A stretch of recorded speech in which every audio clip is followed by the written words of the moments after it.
مکے کی سرزمین سے باہر قریب کے اندر جو بستی تھی وہ تھی طائف.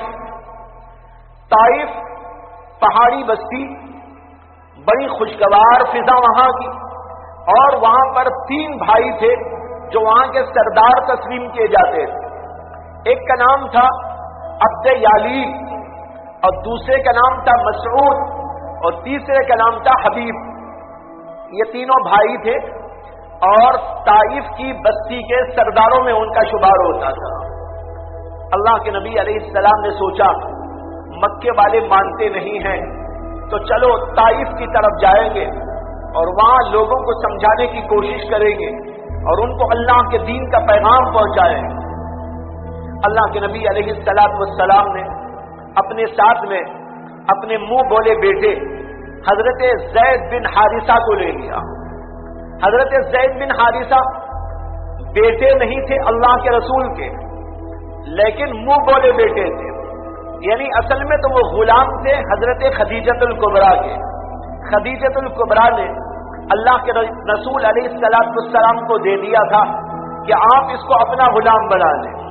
اللہ کے رسول صلی اللہ علیہ وسلم نے ان کو آزاد کیا اور کہا تم میرے بیٹے کی طرح ہو. چنانچہ بیٹا بنا لیا. اسلام کے اندر بیٹا بنا لینے سے کوئی بیٹا نہیں بنتا، بیٹا تو اللہ بنا کے بھیجتا ہے. جس کو اللہ بیٹا بنا دے وہ بیٹا، جس کو باپ بنا دے وہ باپ، جس کو ماں بنا دے وہ ماں. اسی لیے اسلام کے اندر تعلیم ہے کہ کوئی شخص اپنے باپ کو چھوڑ کر کسی اور کی طرف باپ ہونے کی حیثیت سے نسبت نہ کرے. ایک حدیث میں فرمایا رسول اکرم صلی اللہ علیہ وسلم نے جو اپنے باپ کو چھوڑ کر کسی اور کی طرف اپنی نسبت کرتا ہے، یعنی کسی اور کو اپنا باپ کہتا ہے، اس کے اوپر جنت کی خوشبو حرام کر دی جاتی ہے. جو بیٹا ہے وہ بیٹا، جو باپ ہے وہ باپ، جو بہن ہے وہ بہن. ہاں ایک اسلامی رشتے میں ہوتا ہے، اسلامی رشتے میں بھائی بہن ہوتے ہیں، لیکن وہ تو اسلامی رشتے کے اعتبار سے. لیکن جہاں تک نسبی تعلق اور خونی رشتے ہیں اللہ نے ان کو بنایا، اور جو بنایا اللہ نے ان کو دنیا میں ظاہر کروایا. اسی لیے کسی کو بیٹا بنا لینے سے وہ حقیقی بیٹا نہیں ہوتا، البتہ بیٹے کی طرح ہوتا ہے. اس سے پیار ہو، اس سے محبت ہو، اور وہ اس کے ساتھ باپ جیسا بڑوں جیسا سلوک کرے، اطاعت و تابعداری کرے. ادھر سے پیار و محبت و شفقت کا معاملہ ہو اور ادھر سے عظمت و عقیدت اور خدمت کا معاملہ ہو. اس حد تک تو درست ہے کسی کو بیٹا کہہ کر بیٹا بنا لینا، لیکن وہ حقیقت میں بیٹا نہیں ہوتا. تو حضرت زید بن حارثہ کو اللہ کے رسول علیہ السلام نے منہ بولا بیٹا بنا لیا. اب دیکھیے اس میں کہتے ہیں منہ بولا. منہ بولا کا مطلب ہے خالی بولنے تک ہے، یہ حقیقت میں نہیں ہے. اسی لیے اسے کہتے ہیں منہ بولا، یعنی صرف زبان کی حد تک. تو ہم بول لیتے ہیں، بیٹا بول لیتے ہیں، کسی کو باپ بول لیتے ہیں، کسی کو چچا بول لیتے ہیں، کسی کو کچھ اور بول لیتے ہیں، لیکن ایک حقیقی رشتہ ہوتا ہے اور ایک مجازی رشتہ ہوتا ہے.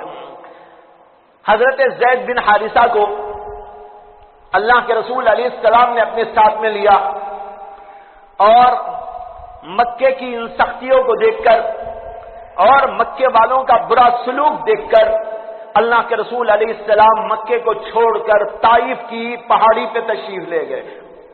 وہاں پر جا کر اللہ کے رسول علیہ السلام نے ان 3 بھائیوں سے ملاقات، عبد یالی، مسعود اور حبیب، ان تینوں بھائیوں سے ملاقات کر کے اللہ کے رسول علیہ السلام نے اپنا مدعا سنایا. آپ نے بتایا میں اللہ کا پیغمبر ہوں، مکے کا رہنے والا ہوں، اللہ نے مجھ کو پیغمبر بنایا، اللہ نے مجھے ایک اللہ کی دعوت دینے کے لیے بھیجا، توحید کا پیغام دے کر بھیجا، آخرت کے بارے میں ان کو بتایا، آخرت آنے والی ہے، اس لیے دنیا میں اپنے آپ کو بنانے و سنوارنے کی ضرورت، اس لیے اس کے اوپر اللہ کے رسول نے ان کو متوجہ کیا. ان لوگوں نے پوری بات اللہ کے نبی کی سنی، پہلے بھائی نے اور دوسرے بھائی نے. اور پہلے بھائی نے تو یہ کہہ دیا کہ تمہارے سوا اللہ کو کوئی نظر نہ آیا کہ وہ نبی بنا کے بھیج دیتا. ایک بھائی نے تو یہ جواب دے دیا، دوسرے بھائی نے کہا کہ تم اگر سچے ہو تو بہت بڑی ہستی ہے، میرے جیسا آدمی تمہارے سے کیا گفتگو کرے، اور اگر تم جھوٹے ہو تو تمہارے جیسے جھوٹے سے بات کرنا میں اچھا نہیں سمجھتا۔ اور تیسرے نے بھی ایسے ہی کچھ جواب دے دیا، اور جواب دے کر اللہ کے رسول علیہ السلام کو وہاں سے رخصت کر دیا۔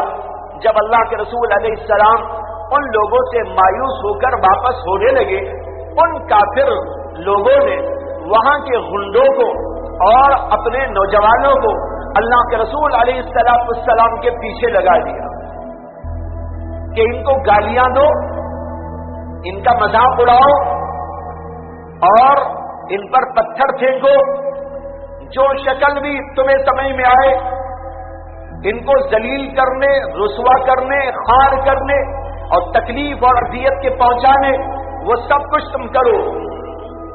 غنڈے لگ گئے اللہ کے رسول علیہ السلام کے پیچھے۔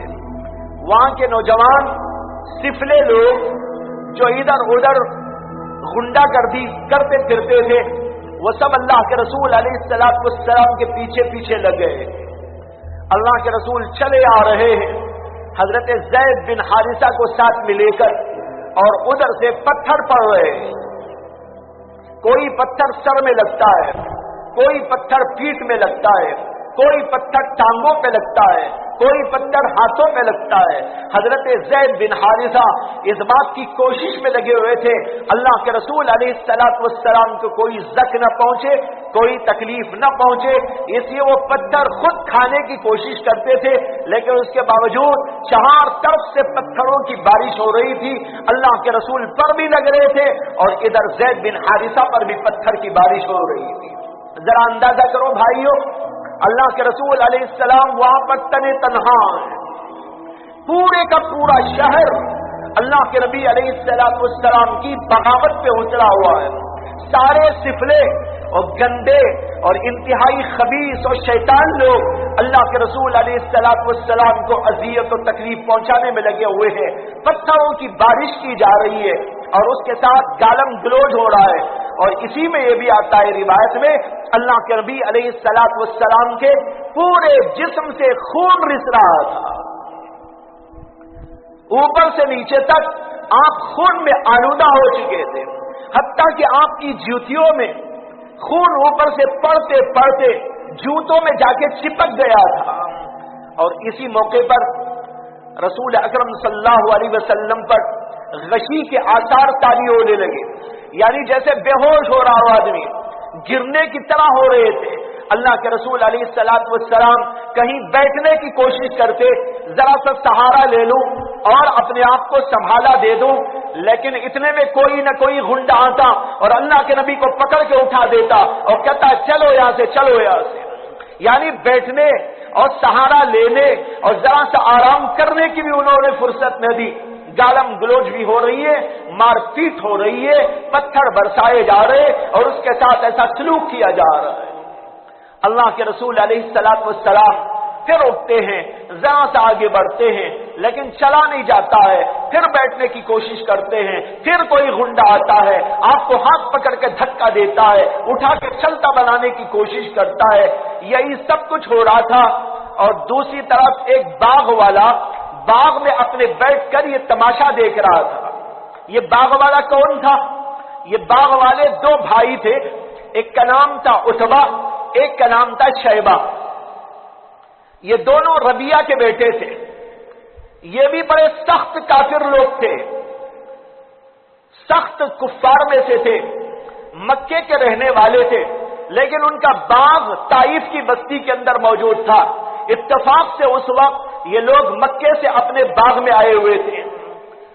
دونوں بیٹھ کے یہ تماشا دیکھ رہے تھے کہ محمد آئے ہیں صلی اللہ علیہ وسلم اور سارے کے سارے غنڈے یہاں کے آپ کو تکلیف پہنچا رہے ہیں اور آپ کو گالیاں دے رہے ہیں اور آپ کے اوپر پتھر برسا رہے ہیں اور آپ کو بیٹھنے بھی نہیں دے رہے ہیں اور وہ چکرا چکرا کے گرنے کی کیفیت میں آ رہے ہیں، یہ دونوں بھائی بیٹھ کر اپنے باغ میں یہ تماشا دیکھ رہے تھے، ان سخت ترین کافروں کو بھی اللہ کے رسول علیہ الصلوۃ والسلام کی اس تکلیف اور پریشانی کے اوپر رحم آ گیا۔ وہ کافر جن کو کبھی رحم نہ آتا تھا، آج ان کو بھی رحم آ گیا ہے۔ اندازہ کرو کیا کیفیت ہوگی، کیا انداز ہوگا، کس قدر شدت اور تکلیف ہوگی۔ ان دونوں بھائیوں نے جب دیکھا، ذرا سا ان کے دل میں رحم آیا، انہوں نے اپنے غلام سے کہا جو وہاں پر پانی وانی دے رہا تھا اور باغ میں کچھ کام دھام کر رہا تھا، اور اس کا نام تھا عداس نامی یہ غلام عیسائی مذہب کا پیروکار تھا، وہ وہاں پر غلام کی حیثیت سے رہتا تھا۔ دونوں بھائیوں نے اس کو بلا کر کہا کہ بھائی تم جاؤ، وہ جو مسافر آدمی دکھائی دے رہا ہے اس کے پاس جاؤ اور ذرا سا پانی بھی لے جاؤ، اور یہ کھجور، یہ انگور ہیں، ان انگور کے خوشوں کو بھی لے جاؤ اور اس سے گزارش کرنا اس میں سے کچھ کھا لے۔ انہوں نے رحم کی بنیاد پر یہ اپنے غلام کو بھیجا۔ عداس غلام کچھ جو ہے انگور کے خوشے لیتا ہے، پانی بھی لیتا ہے اور وہاں سے چلتا ہے، رسول اکرم صلی اللہ علیہ وسلم کی خدمت اقدس میں پہنچتا ہے، اور یہ دونوں وہیں سے بیٹھ کر سب کچھ دیکھتے رہتے۔ عداس پہنچا اور جا کر کہنے لگا اس میں سے ذرا کھا لیجئے، آپ تو مسافر معلوم ہوتے ہیں، اس میں سے ذرا کھا لو اور ذرا پانی بھی پی لو اور تھوڑا سا آرام کرو۔ اللہ کے رسول علیہ الصلوۃ والسلام نے اس میں سے ایک خوشہ لیا اور کچھ انگور اٹھائے اور اپنے منہ میں رکھتے ہوئے فرمایا بسم اللہ، اللہ کے نام کے ساتھ۔ جب بسم اللہ پڑھ کر اللہ کے رسول نے اس کو کھایا، وہ عداس غلام کہنے لگا ارے اس پورے علاقے میں تو کوئی بسم اللہ کہنے والا نہیں ہے، آپ یہ بسم اللہ کہاں سے پڑھ رہے ہیں؟ اسے یہ نہیں معلوم تھا کہ محمد ہیں، اسے یہ نہیں معلوم تھا کہ یہ نبوت والے ہیں، اسے نہیں معلوم تھا کہ آپ نبی اور پیغمبر ہیں۔ اس نے سوچا کوئی مسافر آیا ہے، یہاں کے لوگ تکلیف دیتے ہیں۔ اس نے جب پوچھا کہ یہاں تو کوئی بھی یہ نام نہیں لیتا اللہ کا، اور آپ اللہ کا نام لے رہے ہیں، آپ کون ہیں، کہاں سے آئے ہیں؟ اللہ کے رسول علیہ الصلوۃ والسلام نے فرمایا کہ میں اللہ کا پیغمبر ہوں اور مکے سے آیا ہوں، یہاں کے لوگوں کو دعوت دینے آیا تھا، لیکن انہوں نے میرے ساتھ میں یہ سلوک کیا ہے۔ اس کے بعد اللہ کے رسول نے اس کو کھایا اور اس سے پوچھا کہ بھائی تم کہاں کے ہو؟ اس نے کہا کہ میں نینوا کا رہنے والا ہوں، یہاں پر غلام کی حیثیت سے رہتا ہوں۔ اللہ کے رسول نے فرمایا اچھا نینوا کے رہنے والے ہو؟ اسی نینوا کے رہنے والے جہاں پر میرے بھائی یونس پیدا ہوئے تھے۔ حضرت یونس علیہ السلام کی بستی کا نام تھا نینوا۔ اللہ کے رسول نے کہا اچھا اسی بستی کے رہنے والے ہو جہاں میرے بھائی حضرت یونس پیدا ہوئے تھے؟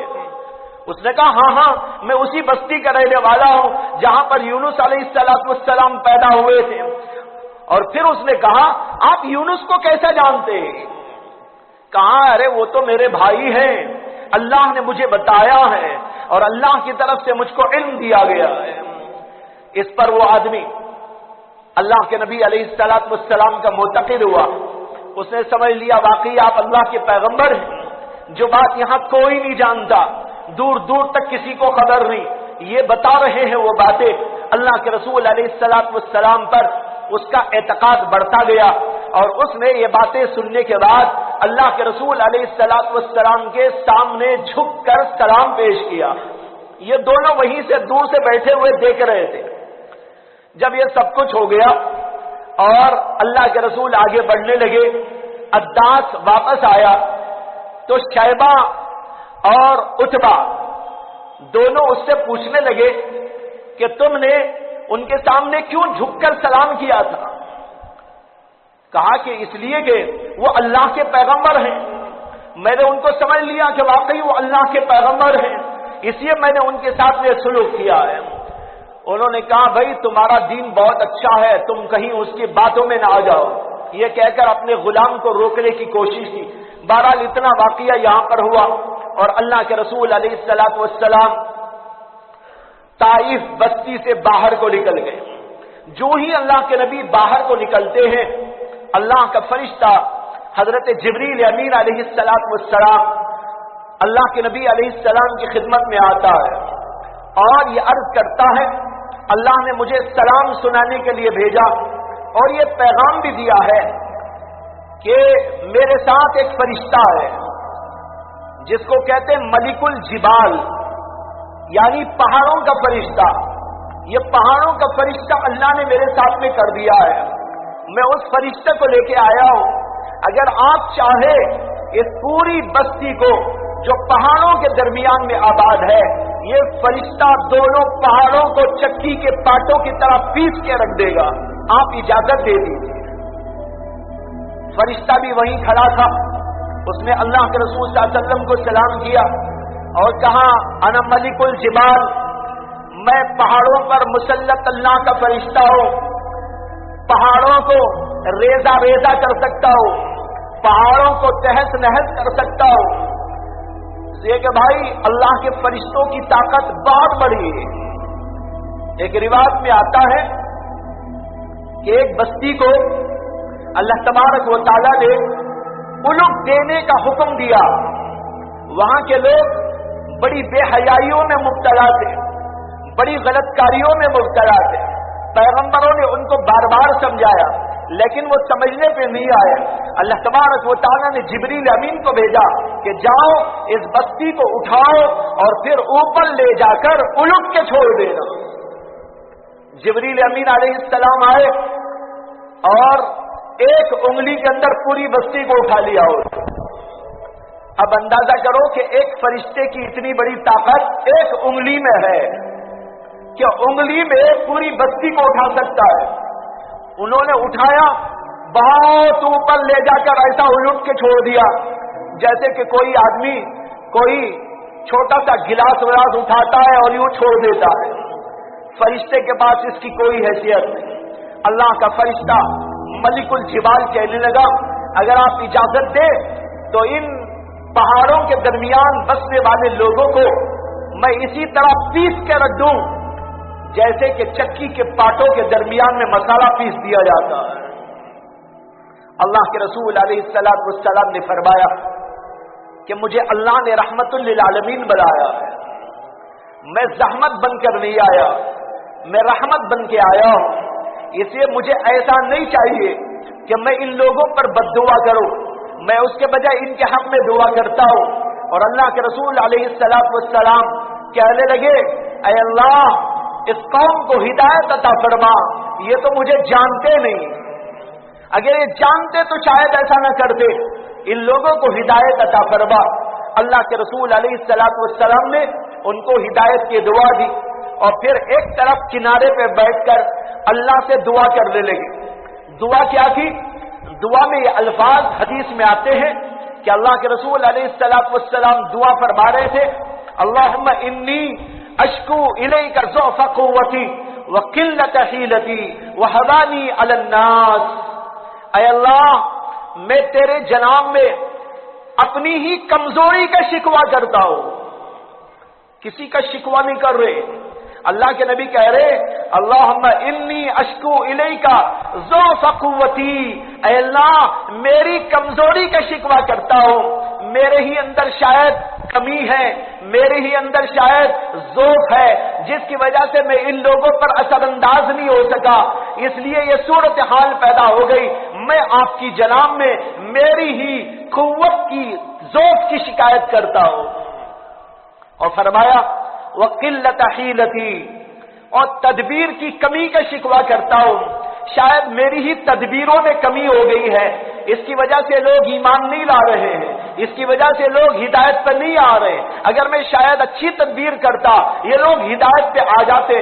اپنا ہی شکوہ اللہ کے نبی کر رہے ہیں اور کہتے ہیں میرے ذوق کا شکوہ کرتا ہوں اور تدبیر کی قلت کا شکوہ کرتا ہوں. وہ قلت حیلتی وہ حوالی علی الناس, اور اس بات کا شکوہ کرتا ہوں کہ لوگوں کی نگاہوں میں میں کمزور ہوں, لوگوں کی نگاہوں میں میں بہت ہی پست ہوں. اے اللہ میرے اس شکوہ کو سن کر مجھے طاقت عطا کر دیجئے اور میرے اندر تدبیر کا سلیقہ عطا فرما دیجئے اور لوگوں کے اوپر مجھے چھا جانے کی کیفیت عطا کر دیجئے. یہ شکوہ تھا اللہ کے رسول علیہ السلام کا اللہ کے دربار میں. خود اپنا ہی شکوہ اللہ تبارک و تعالیٰ نے اسی کے بعد فرشتے کو بھیجا تھا. ترتیب الٹ گئی, پہلے یہ حادثہ ہوا, پہلے یہ واقعہ ہوا, پھر اس کے بعد فرشتہ آیا تھا. وہاں سے نکل کر اللہ کے نبی علیہ السلام مقام نخلا پہنچتے ہیں. یہ مکے اور طائف کے درمیان میں ایک جگہ کا نام ہے, اس کا نام ہے نخلا. وہاں پر اللہ کے نبی علیہ السلام چند دنوں قیام فرماتے.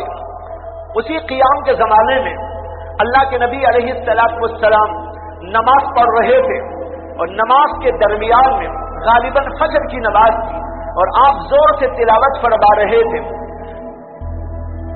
اور تلاوت کے درمیان, نماز کے درمیان جنات کا ایک قبیلہ وہاں سے گزر رہا تھا. جنگل تھا, جنگلات کے اندر تو جنات گزرتے ہی رہتے ہیں, بلکہ بسا اوقات تو ان کا بسیرا بھی ہوتا ہے. جنات کا ایک قبیلہ وہاں سے گزر رہا تھا.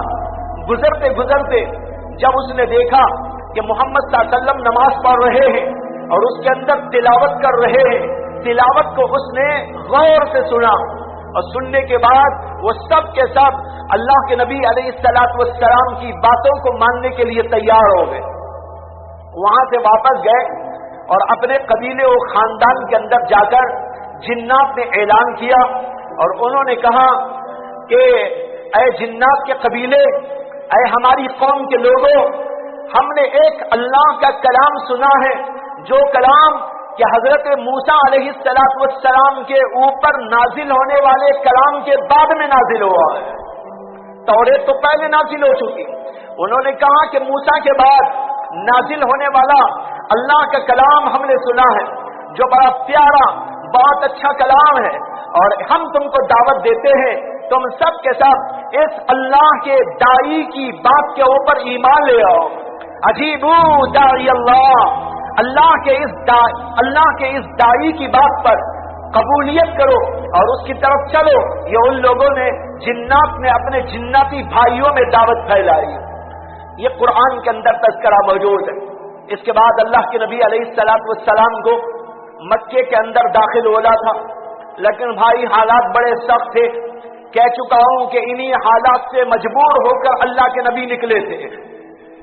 وہاں رہنا دشوار ہو گیا تھا. وہاں کی حالت اور وہاں کی فضا اللہ کے نبی علیہ السلام کے لیے بالکل ناسازگار ہو گئی تھی. ایسی صورت میں اللہ کے نبی نے چاہا تھا کہ جب ابو طالب کا بھی انتقال ہو گیا, جو آڑ بن جاتے تھے کافروں کے درمیان میں, اور دوسری طرف حضرت خدیجۃ الکبریٰ کا بھی انتقال ہو گیا, جو ڈھارس بنایا کرتی تھی دل کے لیے. جب یہ دونوں شخصیتیں چلی گئی ہیں تو اب مکے کی سرزمین کے اوپر تو میرا رہنا بہت دشوار ہے. اللہ کے نبی نے چاہا تھا کہ مکے سے نکل کر طائف کے لوگوں کو دعوت دوں, لیکن وہاں کا تو یہ قصہ پیش آ گیا. بڑے سخت ترین حالات پیش آئے. حضرت عائشہ صدیقہ رضی اللہ تعالی عنہا فرماتی ہے, میں نے ایک دفعہ اللہ کے رسول سے پوچھ لیا کہ اے اللہ کے رسول, آپ کی زندگی میں سب سے زیادہ سخت ترین حال کب پیش آیا تھا؟ اللہ کے نبی علیہ السلام نے فرمایا, تیری قوم کی طرف سے جو کچھ ہوا وہ تو تجھے معلوم ہے, یعنی مکے والوں کی طرف سے جو کچھ ہوا وہ تو تجھ کو معلوم ہے. اس کے علاوہ میری پوری زندگی میں سب سے زیادہ سخت ترین احوال اس وقت میں پیش آئے تھے جبکہ میں طائف کے مقام پہ گیا تھا. وہاں 3 بھائیوں سے ملا تھا اور ان لوگوں نے میرے ساتھ میں ایسا سلوک کیا تھا. اللہ کے رسول علیہ السلام نے پورا واقعہ حضرت عائشہ صدیقہ کو سنایا. تو جب وہاں سے مایوس ہو کر اللہ کے نبی آ رہے تو آپ کہاں جائیں گے؟ سب سے بڑا سوال تو یہ تھا. مکے کے اندر داخلہ بڑا مشکل تھا۔ اللہ کے رسول سوچنے لگے، حضرت زید بن حارثہ کہنے لگے اے اللہ کے رسول اب کہاں جائیں گے؟ مکے کو تو ہم نے چھوڑ دیا، مکے میں اب گھسنے کی طاقت نہیں ہے، تو اب ہم کہاں جائیں گے؟ اللہ کے رسول علیہ السلام نے فرمایا کہ اطمینان رکھو، اللہ کوئی نہ کوئی شکل پیدا کرے گا، میں اللہ کا پیغمبر ہوں تو اللہ ہی کی طرف سے ہدایت ملے گی۔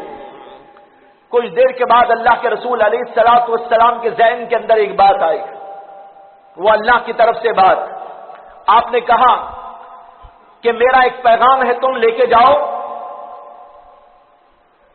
فلاں آدمی کے پاس اور اس سے کہو کہ وہ مجھ کو پناہ دے دے مکے میں۔ وہاں کا دستور یہ تھا کہ اگر کوئی آدمی مکے کا کسی اور آدمی کو پناہ دے دے تو سارے مکے والے اس کو قبول کر لیتے تھے۔ تو اللہ کے رسول کے ذہن میں بات آئی کہ وہاں کے جو اچھے لوگ ہیں ان میں سے کسی کو کہیں گے کہ وہ ذرا ہماری پناہ ہمارے لیے پناہ دے دے تو ہم مکے میں داخل ہو سکتے ہیں۔ اللہ کے رسول نے 3 آدمیوں کے پاس میں پیغام بھیجا، ایک بات دیگرے، دو نے تو اس بات سے انکار کر دیا اور کہا نہیں ہمارا مسئلہ تو ٹیڑھا ہے، ہم آپ کو پناہ نہیں دے سکتے، لیکن ایک شخص نے پناہ دے دی، اگرچہ وہ کافر ہی تھا لیکن مکے کا رہنے والا تھا، وہاں کے بڑے لوگوں میں شمار ہوتا تھا، اس کا نام تھا مطعم بن عدی، یہ بعد میں چل کر مسلمان ہو گئے۔ مطعم بن عدی بعد میں چل کر مسلمان ہوئے، لیکن جس وقت یہ واقعہ پیش آ رہا ہے وہ اس وقت تک مسلمان نہیں ہوئے تھے۔ اللہ کے رسول نے ان کے پاس پیغام بھیجا اور کہا کہ مجھ کو پناہ اگر تم دے دو تو ہم یہاں پر رہ سکتے ہیں۔ چنانچہ اس نے اس بات کو قبول کیا اور اپنے بیٹوں کو بلایا اور کہا تم سب تلوار سونت لو اور محمد کو مکے میں داخل ہونے کا موقع دو۔ خود بھی آیا اور اپنا جو ہے ایک اونٹ لے کے آیا، اس کے اوپر اللہ کے نبی کو سوار کرایا اور خود اللہ کے نبی کو اندر لے کے گیا۔ اس کے دونوں بیٹے، چاروں بیٹے غالباً تھے، وہ سب کے ساتھ میں تھے اور انہوں نے اللہ کے رسول علیہ السلام کو اندر پہنچایا اور جا کر اندر اعلان کر دیا کعبے میں نے محمد کو پناہ دی ہے۔ اس لیے سارے مکے والوں کو معلوم ہونا چاہیے کہ کوئی آدمی محمد پر ہاتھ نہ اٹھائے۔ یہاں پناہ مل گئی اور اللہ کے رسول علیہ السلام دوبارہ مکے کے اندر تشریف لاتے